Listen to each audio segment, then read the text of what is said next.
we just heard that story. What does it take to retire in the United States these days? Is it becoming unattainable, especially if you got into the game late? Well, there's some surveys out there. Northwestern Mutual did a survey recently, and it says that it takes about $1.26 million, almost 1.3 million, in order to be able to retire comfortably.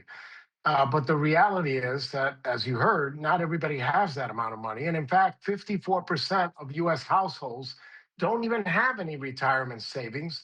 And even among the cohort that are 65 years or older, 47% have no retirement savings whatsoever. So to expect that they're going to have a nest egg of $1.3 million is not true for everyone. And when you look at the Federal Reserve that puts out surveys and their survey of consumer finances, they say that the average household has about $333,000 geared for savings. But of course, Sean, that number is skewed by a lot of the high income individuals. Yeah. If you look at the median right in the middle, that number is closer to $87,000. So very, very far away from that magical 1.3 million. Bottom line, there's going to be a real struggle. And that's the reason why, Right. Sean, where in a recent survey, what we find is that 87% of the American people today feel a real big challenge from the price level, from inflation. They feel that they're really against the wall because inflation is just too high for them to be able to afford the basic necessities of life. Yeah, and states like Florida, and they're a handful, don't have a state income tax. So a lot of people go down there expecting a comfortable living. But we just chronicled that story where this individual's land tax went up significantly. So is that happening in these places that have always been kind of a haven? It's happening all over the United States. People are being squeezed. Sean, we went through the pandemic, and if you look at the Bureau of Labor statistics, and you look at the ADP report that looks at wages for lower income and higher income individuals, from March of 2020, the ADP report also points out that higher income wages went up by 20.9%. Right. Lower income went up by 31.6. But guess what, Sean?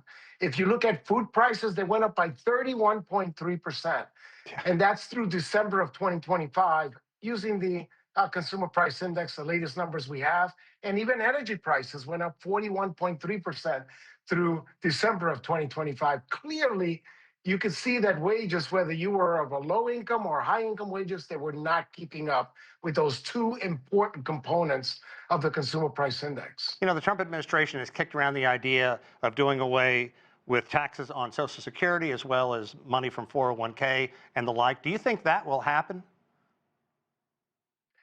Well, not only do I think it's unlikely because we need the revenues, but even Sure. if it happens, it's not enough, Sean. We Yeah. we need more than that for these individuals to be able to continue to live. We have to encourage people to save money for the future. And it makes me a little bit nervous, Sean, when I hear that we are willing to allow people to take money out of their 401ks to use as down payments on homes. That means they're going to get into a housing situation that maybe they couldn't have afforded. And by the time they retire, this will come barreling down like a barrel or a bunch of rocks on their heads. It's crazy. And then you have what's called the sandwich generation, someone like myself. My mom outlived her savings, so I was helping her. And then I helped kids right after they got out of college. So putting enough money aside for me to one day not live in a basement and eat cat food has been some kind of struggle.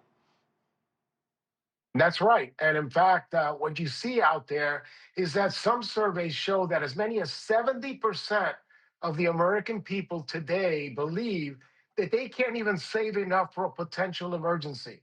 So that emergency could cost somewhere between $400 and $500. And they are so squeezed that they cannot save enough to prepare themselves for that kind of emergency. If you cannot save enough money for a potential emergency, what does that tell you, Sean, about saving enough for your retirement years when you're not going to be working? It tells you you are not ready. So how does this compare to what's going on globally? What are other developed nations doing? Well, some countries, of course, have higher savings rates than we do. The United States has a savings rate with a 3% handle. But when you look at China, for example, the average savings rate is almost 10 times what it is in the United States. Of course, that's because we have a wider or deeper safety net, even though the safety net is still lacking, but it's much deeper. So you have the opposite problem where savings rates are much higher. And many other countries where the safety net is not deep, you have a higher savings rate, but that is associated with other issues. And I'm very excited that you hear from countries like China that they're going to be trying to strengthen that safety net so that people can actually lower their savings rate, Right. spend a little bit more, and help the economy.